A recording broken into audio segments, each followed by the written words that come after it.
As I kind of said more than once to friends and acquaintances, it's a lot more enjoyable to be spending time out in nature, hunting oysters and sharing that with others. But the revenue is slightly lower than Fortune 500 software sales, but it's a lot more fun. Welcome to Oyster-ology, a podcast about the wide world of oysters, aquaculture, and everything from spat to shuck. I'm your host, Kevin Cox. My guest today is Henry Dubin, former tech sales executive and the founder of Cape Oyster Experiences, an interactive hands-on hunting and tasting operation located on beautiful Cape Cod. Henry is one of those people who, after reaching a level of success in his career, realized that it simply did not satisfy that inner entrepreneur yearning to get out and do something in nature that means more than making money for big companies. For Henry, the answer was oysters and the Cape, two things that he holds dear. He did this by creating Cape Oyster Experiences, offering customized activities like oyster hunting and in-home private events. In our conversation, Henry discusses the birth and evolution of his business and the challenges of transitioning from corporate life to oyster life. And he explains his vision to create an oyster tourism experience on the East Coast with unique tasting destinations akin to Napa and Sonoma Valley's winery tours. He emphasizes the importance of not just bringing oysters to people, but also people to oysters. So get out your mud gear, clam rake, and shucking knife to learn about running toward your dream rather than away from stagnation, clamming versus oystering, the wrong way to enter a muddy beach, Zen and the art of wild oyster hunting, comparing varieties of oysters to varieties of wine, the perfect mignonettes, and that moment of pride and joy over your first self-shucked oyster with my guest, Henry Dubin. Hey, Henry, thank you so much for being my guest on Oyster-ology today. It's fantastic to have you here, and I am so excited to hear about what you're doing with Cape Oyster Experiences. But first, this is kind of a new chapter in your life, I understand. So not only are you starting this cool business, but you're making a big life change. So tell me what Cape Oyster Experiences is, and then I want to hear a little bit about your background, how you got here. Thanks, Kevin. I really appreciate it. And thanks so much for having me. And thanks so much for kind of what you're doing at the forefront of sharing the passion for all things oysters and shellfish and beyond. It's an exciting time and one that I'm happy to be and thrilled to be kind of devoting my full-time resources and experience and time to now moving forward. So super excited. And I think it's nothing but good things to come. And I've been very fortunate that I've spent most of my career in a variety of different cities. Grew up in Atlanta, was in San Francisco in the Bay Area for a while, and then settled down here in Boston and the Cape more recently. But my varieties of experience and passions kind of led me to more recently building out Cape Oyster Experiences, and more super recently, just in the last 3 to 4 months, going full time with kind of seeing what I can do if I put the proper effort and energy and resources into seeing what it can become. It's really been a labor of love and that passion project for the last couple years, and kind of inspired by my experiences and my desire to spend my time working on something that I really believe in and am passionate about and, quite frankly, enjoy doing and want to share with others. So I was born and raised in Atlanta, Georgia, far from a mecca of many oysters, but my aunt and uncle had a small cabin on Cape Cod, and I would visit there a lot of summers, always there for typically 4th of July. So I was familiar with Cape Cod and the natural beauty of it, and how famous Wellfleet in particular was for their oysters. I grew up eating a fair amount of oysters, but it was really until, through my teenage years, and then once we ended up back in this neck of the woods with my wife and now young kids, that really got into oysters and aquaculture more so. Spent most of my professional career in tech sales in San Francisco and then here in Boston, where I led sales and managed teams for a variety of things, which was a great experience, gave me a wonderful life and a ton of opportunities, but it's not super aligned with my passions and things I found fulfillment from. So I have the fortune to kind of take a step back and see how I wanted to really spend the next chapter of my life. And I knew I would regret if I didn't kind of flex that entrepreneurial muscle and see what I could build. I didn't know exactly what that looked like, but led us to kind of early days of the pandemic. The timing was crazy in the world, but I had one young kid, a second kid on the way, and kind of had that existential moment that I know a lot of us have felt in one way or another, and had also recently purchased a home on the Cape. And that kind of was a lifelong dream that was able to realize um, at that point in my life, and started,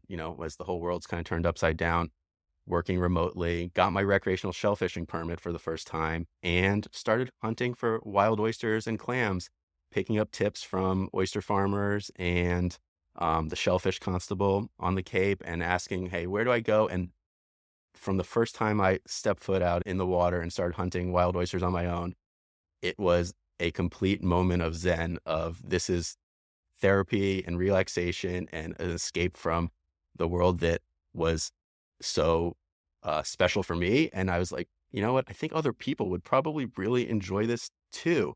And that was kind of the inspiration for Cape Oyster Experiences.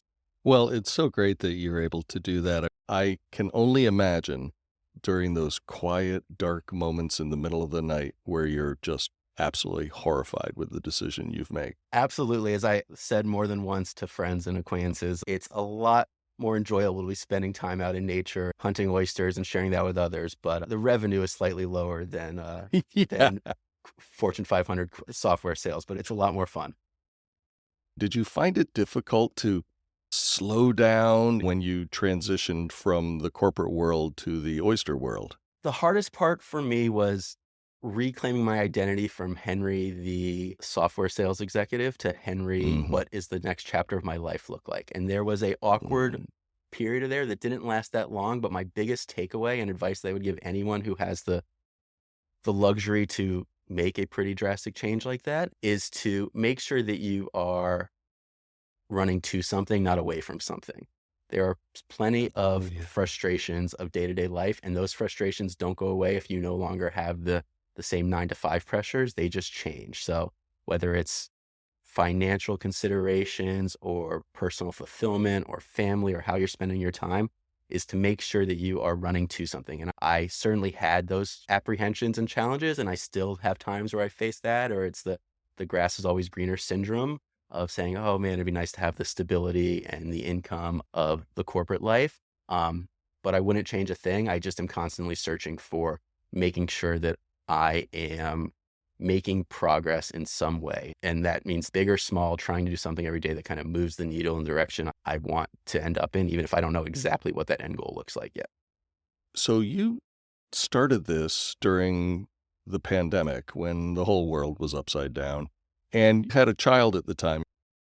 How did that work out for you in terms of such a dramatic change during such a weird time in the world? Yeah, it's hard to know if it was the personal life changes or the whole world changing and simultaneously, but I think that, you know, very fortunate that, my wife is been a huge supporter of whatever I want to do and pursue. And that comes in a number of forms, from helping out with kids, which we now have 2 boys, and also her professional life. She's still on the corporate track and doing something that she cares about. And that gives a level of stability to our family that I wouldn't be able to pursue this without. So between that and full-time daycare and preschool for the kids, I'm able to direct the energy toward this. And so I left full-time corporate life in 2021, but for the last 2+ years, I was consulting and doing a variety of things, kind of still keeping a toe in that world, keeping some income coming in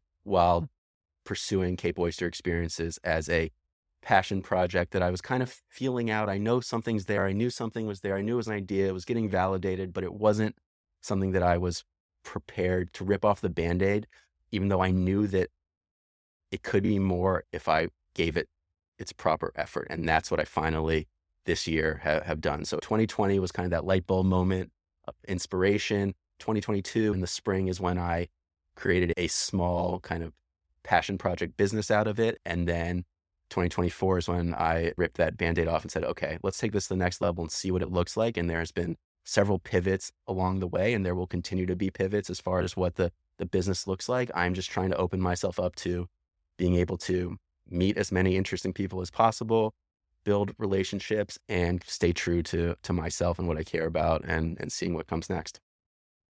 So I have to ask a very basic question. Why oysters?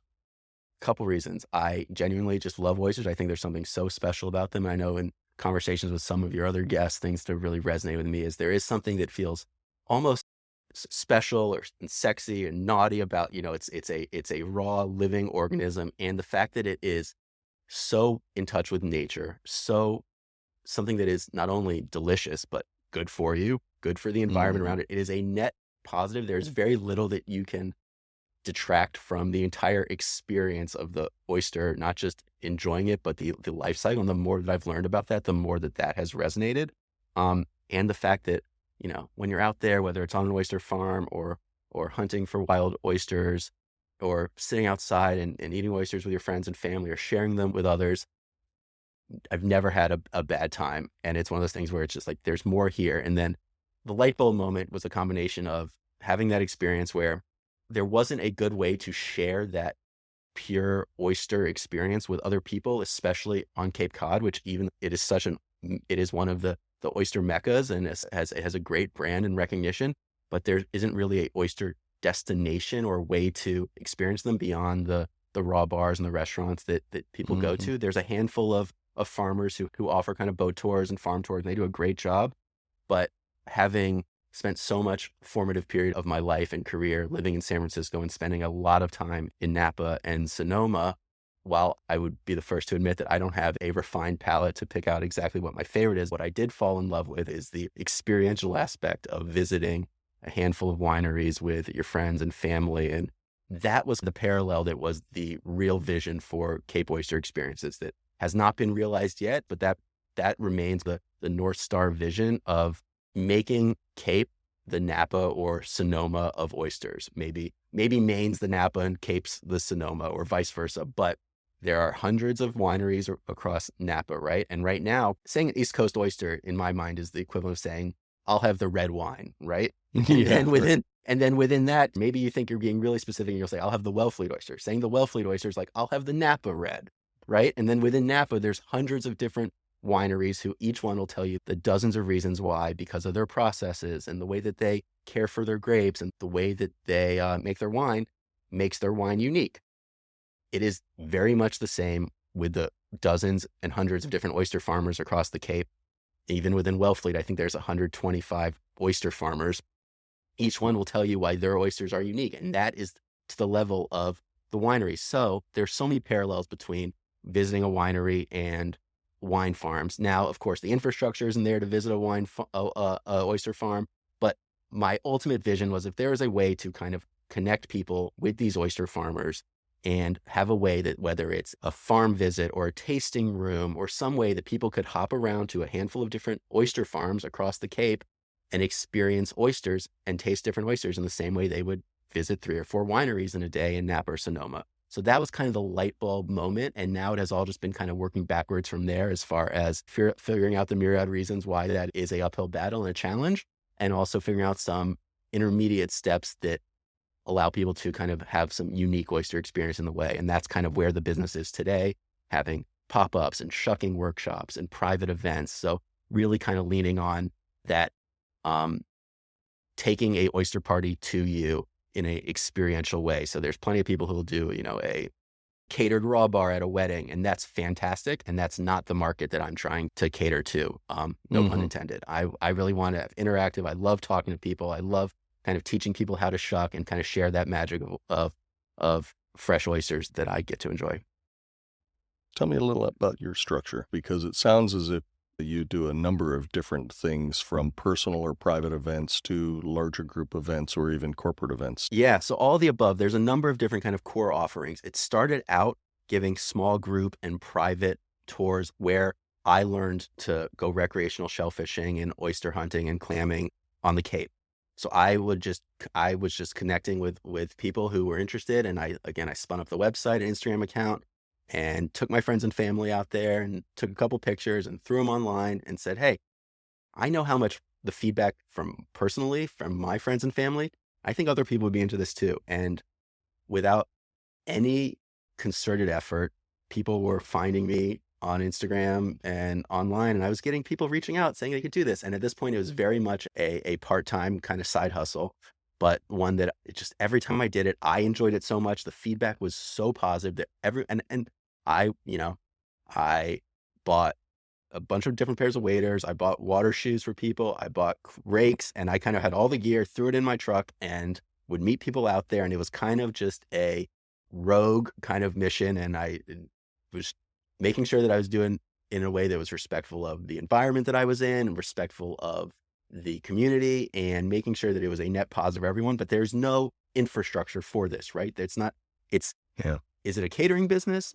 No. But is it a tour business? Kind of. It's this experiential kind of oyster business, right? So it was kind of creating this new niche that didn't exist. And there's a handful of folks who are doing a great job with similar ideas, and a lot of them have done some really awesome stuff in Maine and elsewhere that I've seen, and kind of in parallel, that once I got underway and started building this out, have come across what they're doing. And so it's that, and then it's private events. So people, a lot of people rent a house on the Cape for a week in the summer, and they were reaching out saying, hey, can you bring the oyster experience to the house that we've rented?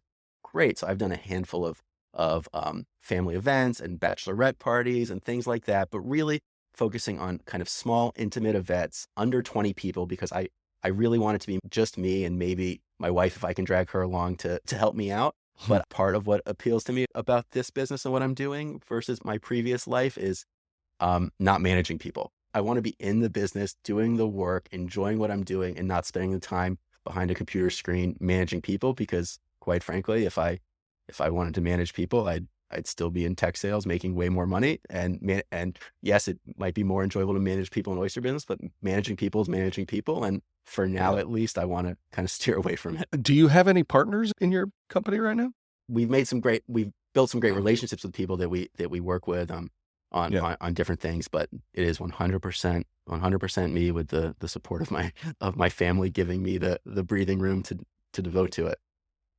Do you find that people prefer you to come and shuck and serve them oysters, or that people are more interested in seeing real life oyster operations and actually getting in the water and in the mud?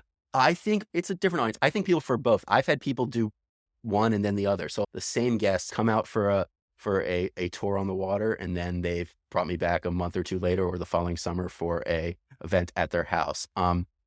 I think it is more unique and special, the kind of on the water tour.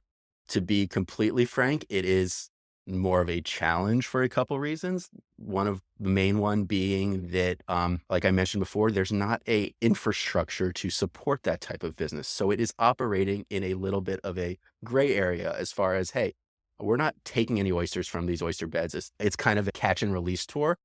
I mean, these are oysters that you're allowed to take as long as it's in season, as long as it's below the allotted limit for the week. But I want to make sure that I'm not like running a large tourism business in a place that's not built for it. So it's a little bit of a gray area, and I'm just trying to be respectful of that and navigate that. But I've built some relationships with the Wellfleet Oyster Alliance and Mass Oyster Project for oyster recycling.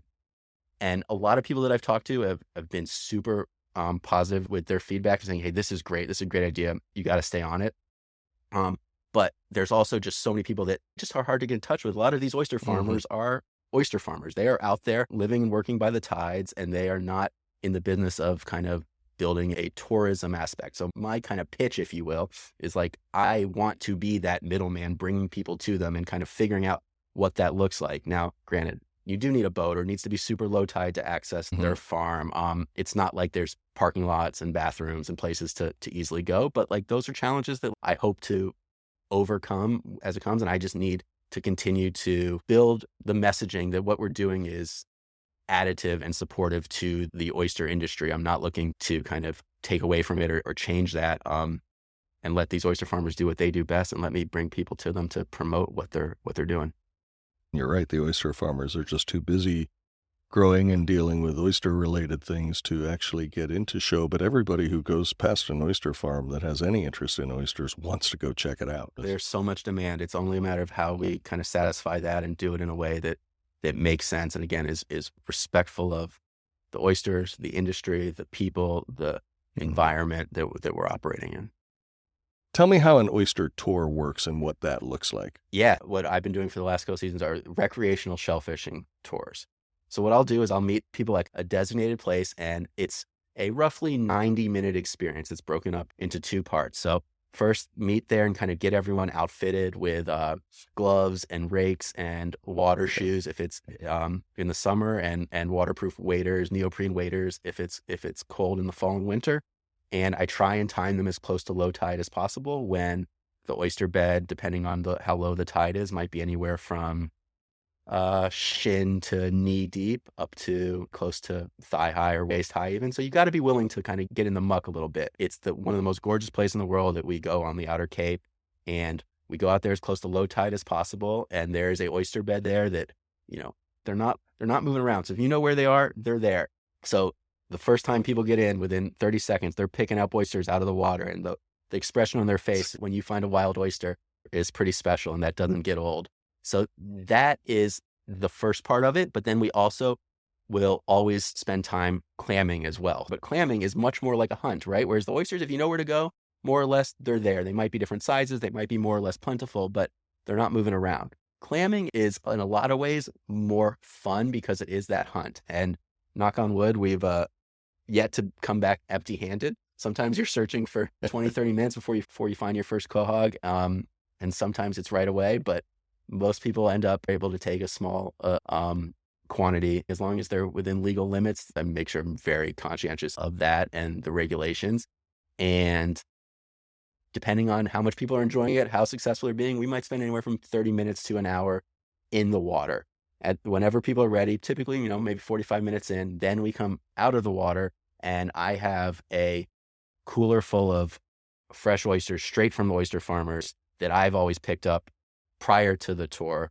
This way they have the traceability, you know exactly what you're getting. So I always try and get them as local as possible. I'll pick them up either directly from farmers in Wellfleet or from a wholesaler that I work with that gets them straight from the farmer the day before. So these are super fresh, usually Wellfleet oysters.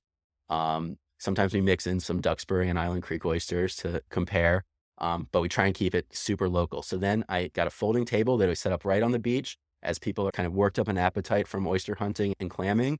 Pop open the cooler, spread out crushed ice on the table, and I start shucking, and I got a bunch of knives and gloves and towels. And this is when the interactive kind of learning to shuck aspect. And some people have shucking experience, others haven't shucked before. Some people just want to sit back and eat oysters, which is no problem, but we'll spend the next, 30 minutes or 45 minutes or an hour eating oysters, enjoying the beauty of the natural setting where we are. We're right on the kind of the marsh on the water with the ocean in the distance.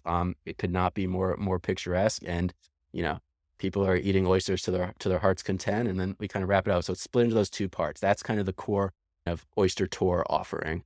It's something I would like to go do on a beach right now. How do you do the clamming? Yeah, so you've got the rake, and depending on how low the tide is, you could either be on your hands and knees kind of scraping, and a lot of people use the long rakes. The quahogs that we're looking for are going to be beneath the sand level, anywhere from, a half inch to an inch or two down. And when they get disturbed, they will burrow in and kind of hold on. But once you get a feel for it, you will start to feel the difference between a oyster shell and a rock and a quahog hard shell clam. And it makes a very unique feel and sound when you hit it, and you start to get a hang of that pretty quick. And it's a blast kind of pulling them out and finding them, throwing them in your basket. They don't have the brand appeal, and they're not quite as sexy as oysters, but they are a lot of fun to hunt, and you can do all kinds of things with them back in the kitchen. Yeah, so much fun. How did you learn how to shuck? I mean, if you're shucking for people and teaching people how, you must have some skills. Yeah. So shucking, I self-taught for the first time actually in Tomales Bay when we were in California. Got better from there. Learned a bunch of lessons and self-taught. And clamming, asking the Shellfish Consul when I got my permit for advice on what to do and the best way to do it, and picking up tips and tricks along the way. But I am far from an expert, and I learn from other people all the time on ways to improve my technique and success rate. Every single time I shuck oysters, the first one or two, you start slow, and then you start to get in your rhythm and you just go. So the way that we do tours and experiences is very much, it's not about the volume and getting them out as quickly as possible. What kind of experiences have you seen people have when you teach somebody to shuck and, the outside is dirty, craggy, rugged looking, and then they get the oyster opened and see that pool of clear liquid with the oyster and the pearlescent shell, and they have that moment of discovery. Yeah, I mean, it is a great sense of satisfaction and pride that every single person gets when they did it. Usually, if it's their first time shucking, they're kind of picking at it for a while, making a mess of the thing, and that's what you got to do. But they, more times than not, they'll say, "This is a hard one, right? This is a hard one, right?" I say, "Yeah, yeah, yeah, it's a hard one." But then they get the hang of it, and it's super satisfying to them. I always say it, they taste better when you shuck them yourself. Especially if you're standing on a beach or in the water somewhere, hopefully fairly dirty. You've got mud and sand between your toes, and they could not be more fresh. And you shuck them yourself. That combination is a recipe for a good time. Have you had much occasion where you have a newbie to oysters and are they slimy? Is it going to be gross? Should I swallow it? Should I chew it? How do you deal Yeah. with that kind of person? Our guests and the people who've joined are kind of self-selective, right? So they're usually at least enjoy oysters. But out of a group of, 6 or 8 people, there's usually 1 or 2 who is dragged there against their will, or as at the very least not an oyster fan. So there's sometimes one person who will come for the experience and even shuck oysters, but not partake. But they are usually won over by the coldness and the freshness and a well-shucked oyster. That combined with I bring usually a classic mignonette that I make the day of, that, just red wine vinegar, shallot, a little black pepper.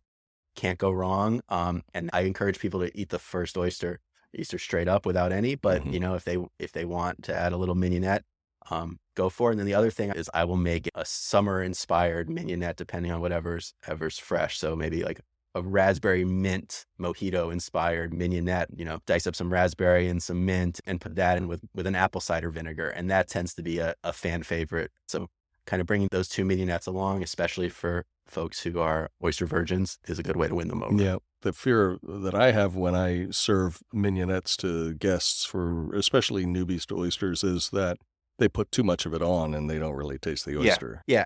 Definitely a risk, but I don't shame people for it if that's what they want to do, especially if they're new to it. But yeah, especially with the fruit ones, there is definitely a risk of overpowering the oyster. So let's transition over to when you're not on the beach and you're going to someone's home or some other place and having a slightly cleaner version of your oyster experience. Tell me about how the tasting works. Yeah. I anticipated not enjoying those type of events as much as the kind of hunting and the tours, but I, in fact, like them at least as much, maybe if not more in some ways, because it is a intimate, immersive experience. You lose the kind of farm tour hunting aspect, but you gain the kind of privacy of one's own setting and their ability to kind of let loose a little bit with their friends or their family that they're with and have a really great time. When we're out there hunting oysters, maybe there's 1 or 2 other people out there clamming on their own, and you get people who ask a lot of questions or kind of what you're doing, or they're skeptical. And I want to be able to be focused on our guests and what they're doing. And when you are doing a private event at someone's backyard or pop-up somewhere, you're able to kind of control the experience and the environment a little bit more. And most of the time, these are people, they're either on vacation, visiting someone, or they're at their Cape house. So people are in a good mood by default. Yeah. And we'll either bring some Sauvignon Blanc to go with it, or people bring their own. And I've seen some great creative kind of combinations of things.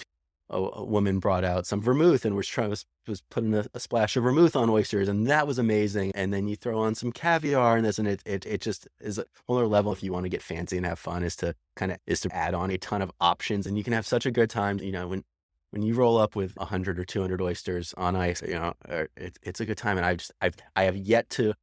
I'm sure there will be something that's a flop for a reason, whether it's my fault or an external factor, but every single event or experience that we've done so far, I've walked away being like, that was a blast. So it's like, now how do I take it to the next level, continue to do more of this, and make it a way that stays true to myself and what I want to be doing and how I want to be spending my time, but also kind of provides a way for me to kind of share this passion of mine with other people. Yeah. I want to talk to you a little bit about your idea of creating a Napa/Sonoma sort of oyster environment on the Cape. So tell me a little how you would develop the wine tasting ideology around oysters.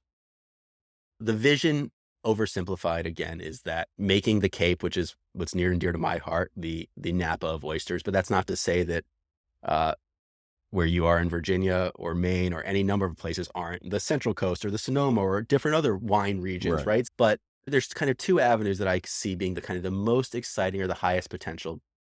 The one is kind of me creating the infrastructure so that farmers can open up this channel for themselves, right? But I want to be that liaison between the consumer and the visitor or the local who wants to learn more about oysters and get more hands-on, and the farmer who's focused on growing the best product they can, and not a salesperson or a marketing person or running a tourism business, right? Like that is a significant time commitment and a complete departure from the business that they are in. And I recognize that it's not something that every farmer is going to be able to do, but I'd love to have a handful of farmers who we are able to put something together where people can either self-guided, or maybe we get into the business of picking people up at their house or their hotel and taking them to 3 or 4 different oyster farms, the way that you would visit 3 or 4 different wineries, Right. so that they could compare and contrast.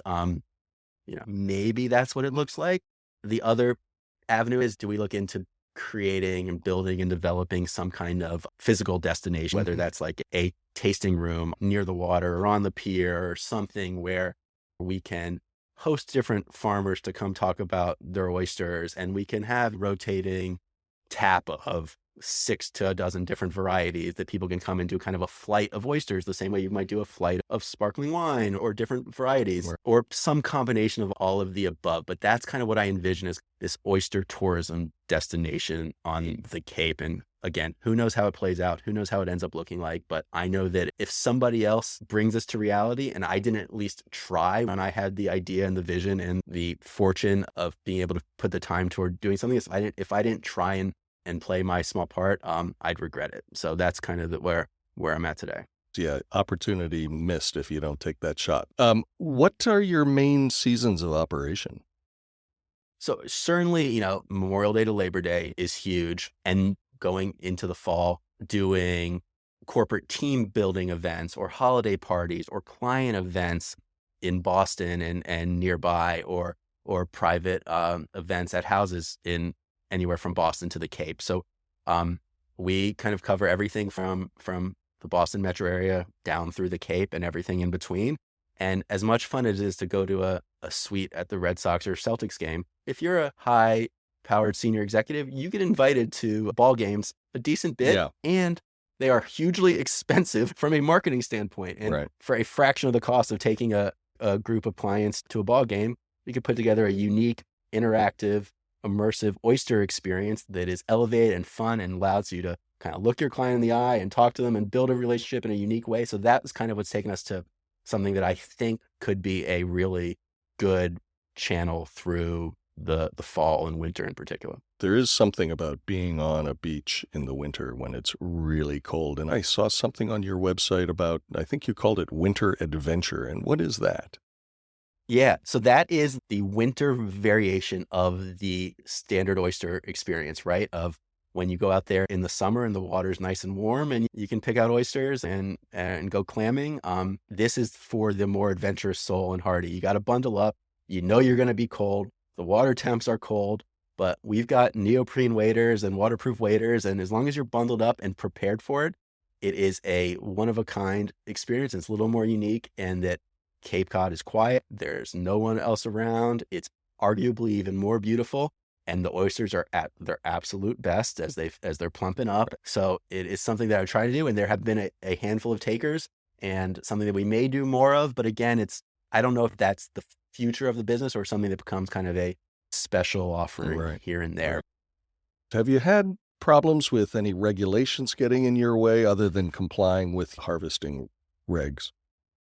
I haven't had any like hard stops of things that were deal breakers, but I have had things that have caused me to pivot in terms of, I was initially letting kind of any headwind say, oh, I can't do this. The initial idea was like, I'm just going to reach out to farmers and offer tours and I'll share the revenue with them, and quickly realized like, okay, I reached out to dozens and dozens of farmers. I've built good relationships with a handful of them, but again, these folks are oyster farmers first and foremost. And then I quickly learned, people are scared of the unknown or change or what's new. And that's especially true in a place like Wellfleet and Cape Cod, where if they say yes to this, that it's going to become a raucous party on the beach. And that's not what it's going to be. So, that combined with the fact that, okay, the oyster farmers grants don't allow them to run a tourism operation. These are all things that are hurdles that we need to work collaboratively with the local municipalities, all the stakeholders, and kind of figure out a way that it really is a net positive. And that's my biggest message is this is a way to build upon the brand of Wellfleet Oysters and elevate that in a way that is a net positive and organic and truly beneficial for everyone. But those challenges, because it is something that,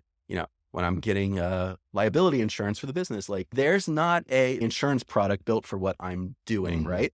So it's a combination of having people sign waivers that are like, hey, you're out there in nature and you're in the water, you're going to be wielding an oyster knife, especially as a first timer, like, you could jab yourself and these things. And it's something that you try and figure out how to deal with that and make sure that you're as protected as possible. But at some point you have to manage that risk and say nothing is completely risk-free. And ultimately I'm going to be as careful as possible. But also if I let every potential outcome scare me away from seeing this thing through, I'll never start. So you ultimately have to kind of put one foot in front of the other. And that is what led to, rather than waiting until I had 10 oyster farmers lined up to bring people to oyster tours, I'm going to do it myself out here in a variation. And that's been great. Or I'm going to do the private events. So that's kind of was like that phase 1. And now it's about figuring out what phases 2, 3, and 4 look like. What would you say are some of the biggest learnings that you've had since you've started this that you've really been able to use as you continue to grow?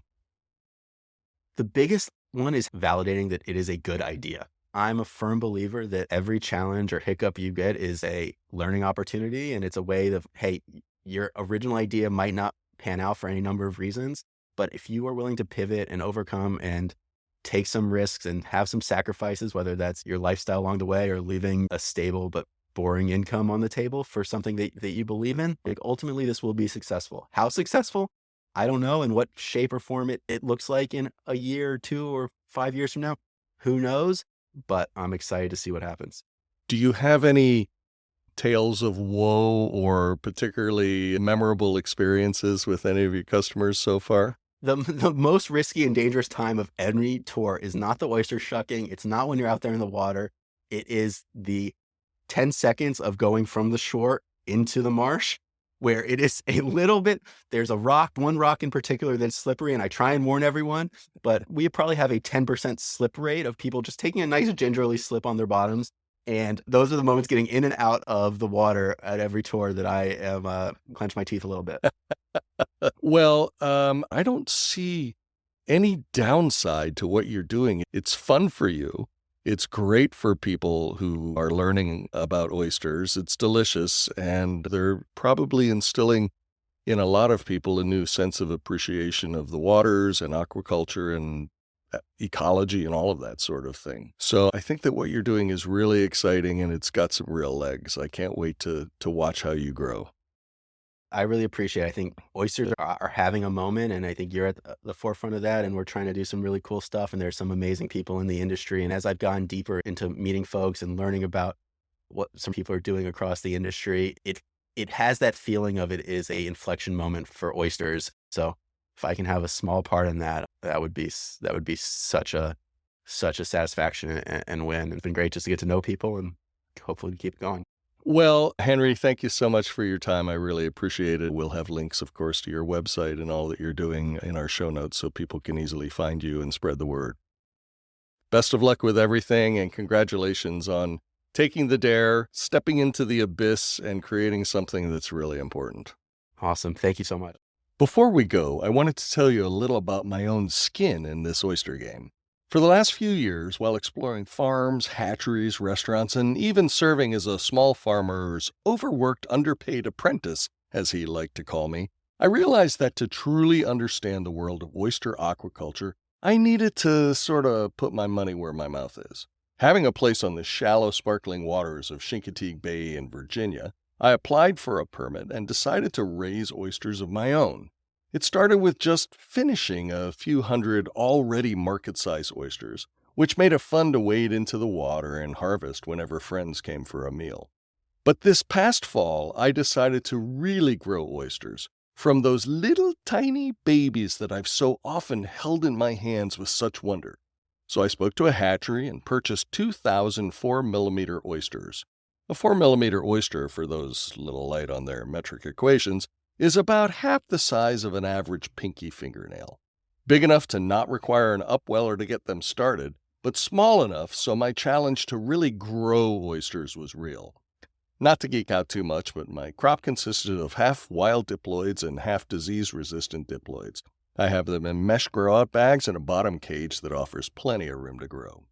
Today's update? Well, it's been a long, cold winter here so far, with what seems to me like an unusually long period of ice covering the bay.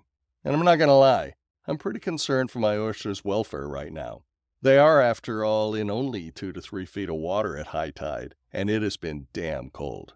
The ice has just thawed now, and the temperature is back above freezing, so I'll venture out there soon to peek in on my babies and see if they're, still alive.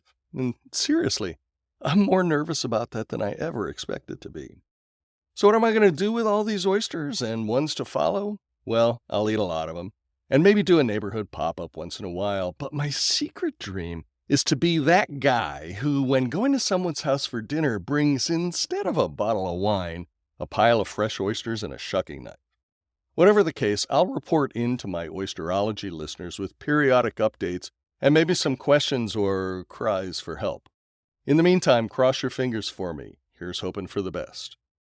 Well, that's it for this episode of Oyster-ology. Thanks again to my guest, Henry Dubin of Cape Oyster Experiences. You can find the website in our show notes to this episode. And while you're there, please follow the podcast. And I'd be honored if you'd leave a comment telling me what you think of the show. Just click the link called Send Us a Text. I read everyone, I'm not afraid of criticism, and I'll always reply, so don't be shy. Thanks for listening, and join us next time when we pry open the shell of another interesting oysterology topic.